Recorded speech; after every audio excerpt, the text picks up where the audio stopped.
Be sure to read and follow the safety guidelines to protect your computer from potential damage and ensure your personal safety. For more information about safety guidelines, see the owner's manual at dell.com/support. Before you begin, turn off the computer and disconnect all the attached peripherals. To remove the solid-state drive 2230, unlatch the side cover and slide it off the system.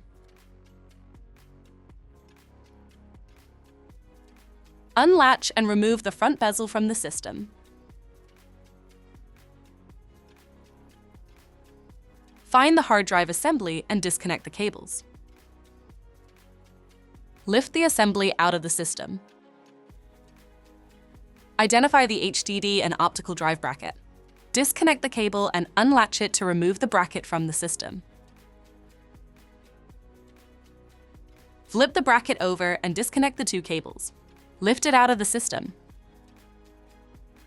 Identify the solid-state drive and remove the screw securing it to the system.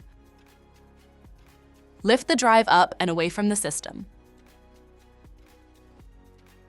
To reinstall the solid-state drive, place it back in the system and install the screw. Place the hard drive bracket in the system and connect the two cables. Flip the bracket over and slide it into place. Latch it into place and reconnect the cables. Put the hard drive assembly in the system and connect the cables. Reattach the front bezel and the side cover.